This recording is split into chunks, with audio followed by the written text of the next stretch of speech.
Wizard. I'm a what? Hey guys, it's Gia, and today we're doing something a little different. We are sorting My Hero Academia characters into Harry Potter Hogwarts Houses. Now, originally I saw this idea on Lucia Art's channel, so you should go check out Lucia's channel if you haven't already, because she makes awesome art. So I'll link in the description, as well as I'll link her video where she sorted the My Hero Academia characters into Hogwarts Houses. So, if you're not familiar with Harry Potter, I'll just give a quick rehash of the 4 Hogwarts houses. So basically, Hogwarts is the wizard school, and once you get there, you're sorted into one of 4 groups based on your personality traits. Usually there's a lot of overlap, but whichever is the your most prominent traits is usually the house you get sorted into. So the first house is Gryffindor. They value, according to the Harry Potter wiki, bravery, nerve, daring, and chivalry. Then there is Hufflepuff, and they value hard work, dedication, loyalty, and fair play. Next is Ravenclaw, which values knowledge, intelligence, and wit. And then we have Slytherin, that values ambition, cunning, and resourcefulness. So let's get into this, man. Let's start with Midoriya. I would say that he's definitely a Gryffindor. While you could argue he could fit into basically any of the other houses, I think his Gryffindor qualities outweigh his other qualities. First thing we're looking at is bravery. The best show of his bravery and also his impulsive nature, which is also another trait of Gryffindors, is in the first episode when he goes to rescue Bakugo from the slime monster, even though he has no plan, no quirk, and there's the pro heroes that are standing there like, we'll get some help while Bakugo is literally dying. He was so scared, the look on his face was like, ugh, but he still did it. So to me, that's a huge point in Gryffindor. Then another trait that Gryffindors value is nerve. It can mean basically the same thing as brave, where you're able to overcome your nervousness and anxiety in order to achieve something. Gutsiness, boldness, using your quirk knowing it's gonna break your bones is crazy, because that takes nerve, okay? That is super brave, because I've never broken a bone, but I hear it hurts like crazy. So knowing he knows he's gonna break his bones, but he does it anyway, that's insane. I mean, yeah, recovery girl's there, but still, nobody wants to feel that pain, man. And then daring, I think, is one of his character traits as well. It was pretty daring to run in with that slime monster, and every rescue he's done so far has been very daring. And even in the sports festival, in the obstacle race, his strategy is really daring. Now, I know you're thinking, oh, he made a strategy. He's a Ravenclaw. He takes notes, copious notes. But I'd argue that while he does have some Ravenclaw tendencies and could fit into that house, I think he's more of a Gryffindor.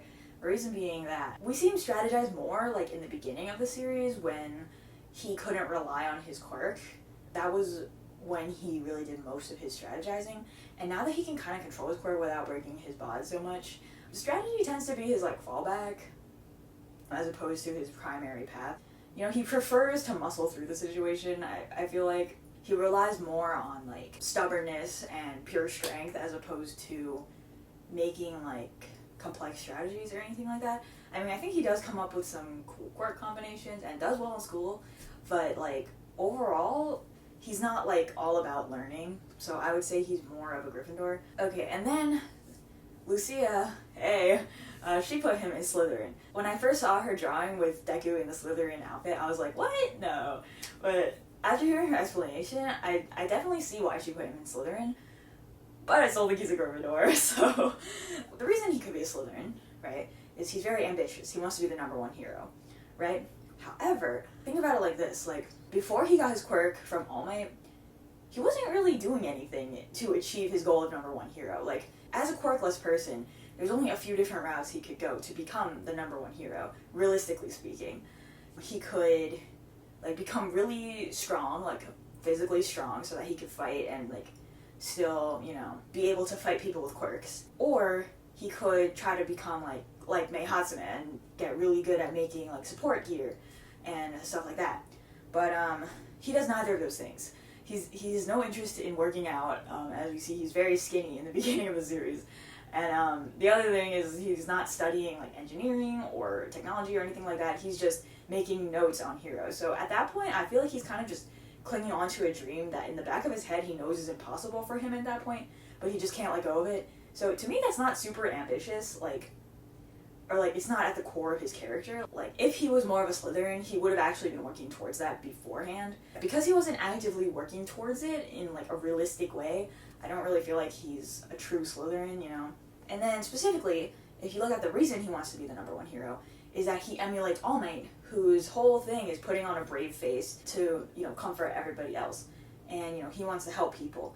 And one of the things about Slytherin is I feel like the reason that, like, it's said in the Harry Potter series or whatever that so many evil wizards come out of Slytherin, and I feel like the reason is that a lot of times the ambition, it has, like, a personal motivation, like, oh, they just want power, or they want, you know, whatever, like, for themselves. But Deku has a relatively unselfish motivation. He just wants to help people, you know, and he wants to comfort them and be so strong that he's able to instantly comfort them just with his facial expression, like All Might, you know? So that is more Gryffindor to me, because it's like being brave and instilling bravery in others as well.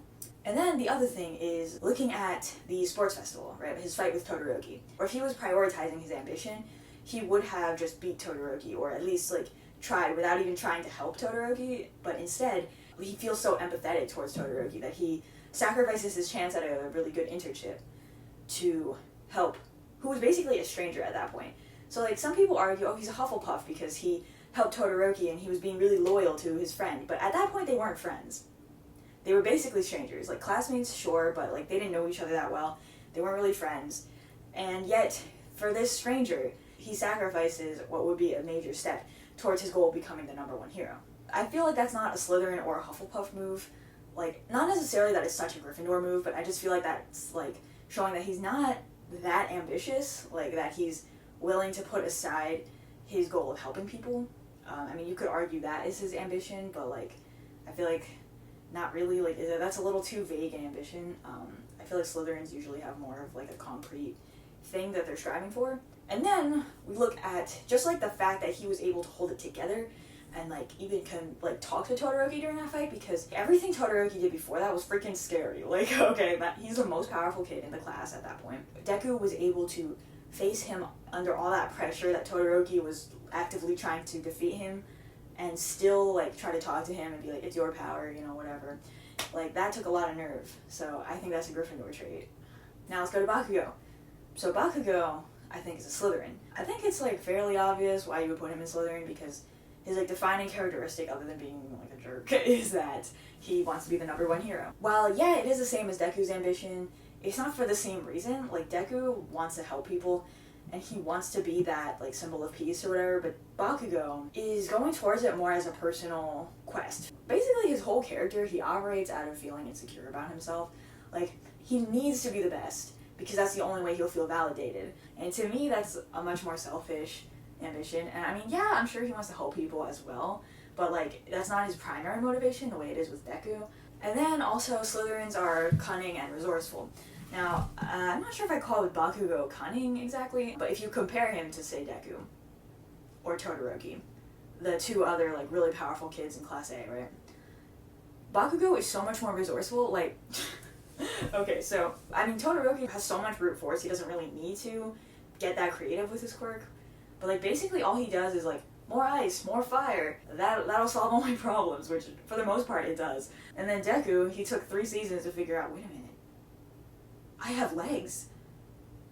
Whereas Bakugo, like from the very beginning of the series, he had already devised all these really unique ways to use his quirk that are really creative and resourceful. Like, instead of just making explosions with his hands, he can use it to fly, he can use it to increase his agility, you know? And then as the series goes on, he continues to find new ways to use his quirk, where the other guys are pretty slow at doing so. Like, he makes his, like, little tiny explosion that's more focused. I forgot what it's called, Howitzer Impact or something? I don't know. Also, if you look at his costume, which they designed in the beginning of the year, his is one of the most amplifying costumes in the entire class. Most of the other costumes tend to, like, try to negate any of the negative effects that their quirks might, you know, cause, or they just look cool. Whereas Bakugo, he designed grenades that allow him to make larger explosions than he normally would be able to. And he also has mini grenades that he can fill with sweat, which is disgusting, but he can fill with sweat, and they throw them for long range attacks. So like, from the very start, he was much more resourceful than the other characters, just generally, so I think that's definitely a Slytherin quality. You could argue that that's also a Ravenclaw quality, but does Bakugo, do that because he loves learning and knowledge and, stuff like that? Or does he do that because it helps his ambition? I feel like the motivation is important. So for that reason, I think Bakugo is a Slytherin. I mean, you could argue that he's a Gryffindor because he's very brave and he's also very hot-tempered. However, I think that his other traits, and especially his fundamental characteristics and motivations, make him a Slytherin as opposed to, say, a Gryffindor. Now, Todoroki.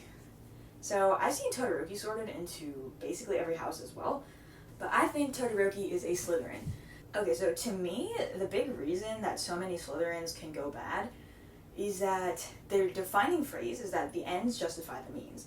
So I think Slytherins are willing to do something that might be harmful in the short term in order to reach their long-term goals, because that's just how ambitious they are. For Todoroki, especially in the beginning, his ambition to be the #1 hero was purely personal. Basically, he wanted to be the #1 hero without using his fire, just so that he could hurt Endeavor. Deku wants to be the #1 hero to inspire bravery and, help others.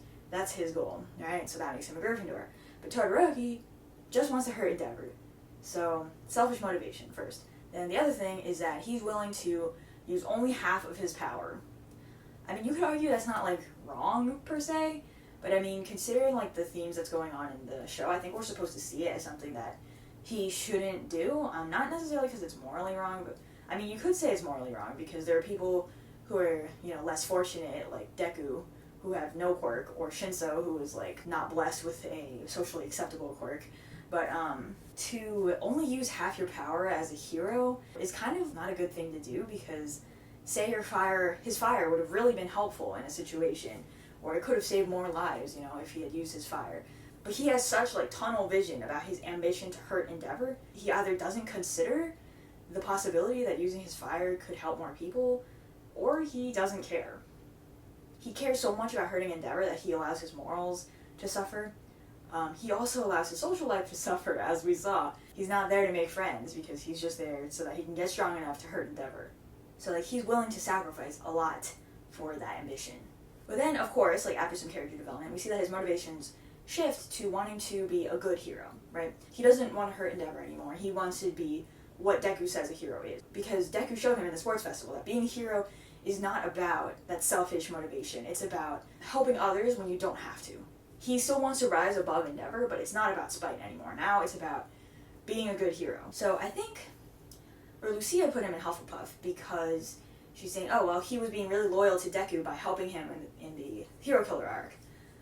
However, I think if anyone had called for help at that time, he would have gone to their aid. It's not because it was Deku. It's because he wanted to be a good hero who, helps others even when he doesn't have to. I mean, I'm sure it's part of it that he's loyal to Deku and wants to help his friend. But then, if it's only that, then why did he go on the Bakugo rescue mission? Because, he doesn't like Bakugo. I mean, it's not that he hates Bakugo, I'm sure, but they're not friends. He's not loyal to Bakugo. He goes because he believes that that's what a good hero would do. And that's what it means to be a hero. That's what he believes.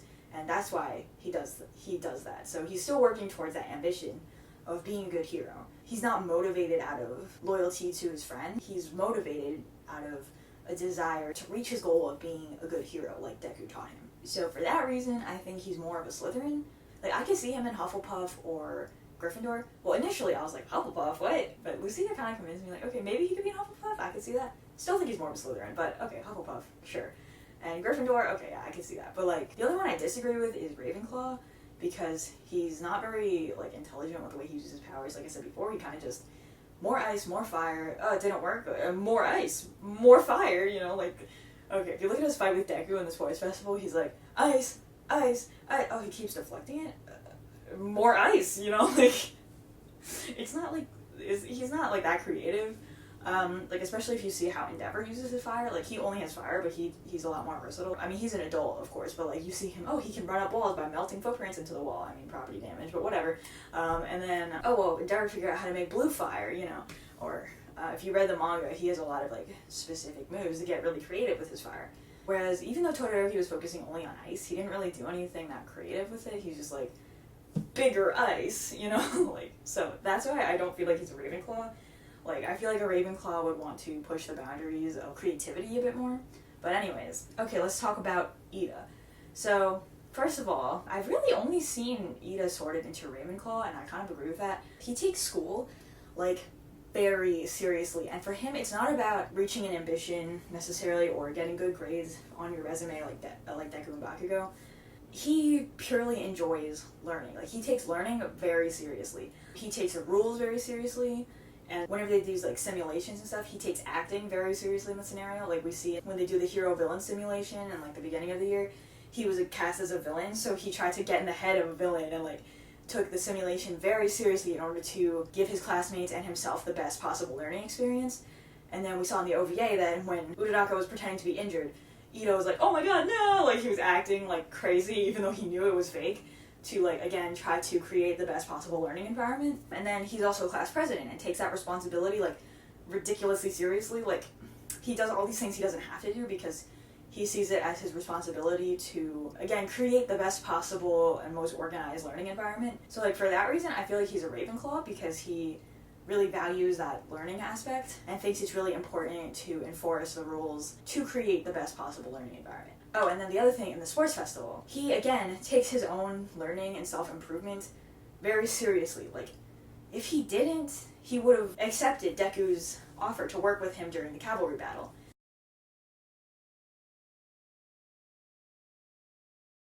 So I need to branch out and like be able to work with different people, and I can't just rely on the same people all the time, or else I won't be able to learn and adapt to new situations. Doesn't want to risk his learning stagnating, so he doesn't work with Deku.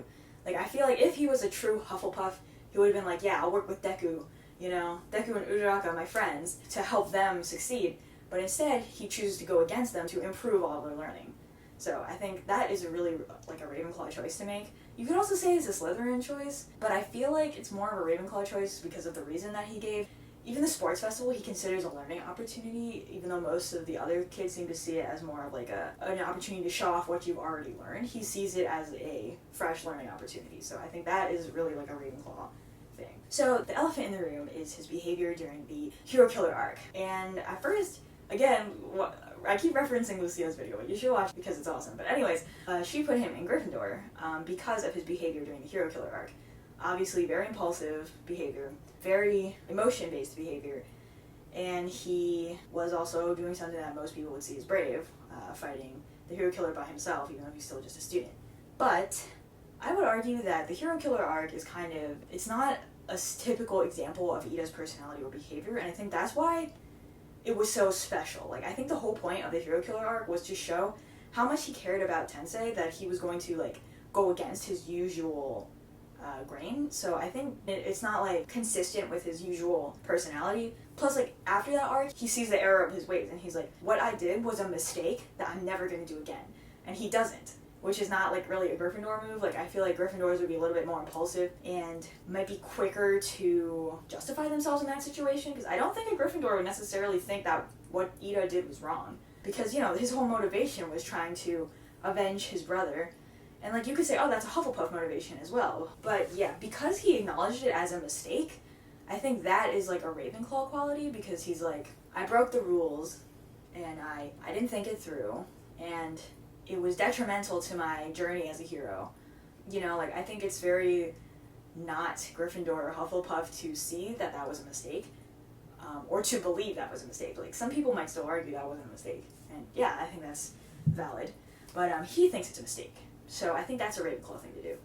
And then after that, when he could have gotten all impulsive again, he keeps all his classmates in line when he sees them potentially making the same mistake he made. He was like, no, guys, I totally learned from my hero killer experience. Do not do this. So I think at the end of the day, like, while I could see how Ida might have some of the qualities of the other houses, I think his Ravenclaw qualities outweigh his other qualities. Plus, he looks weird in all the other colors because his hair is blue, so Ravenclaw.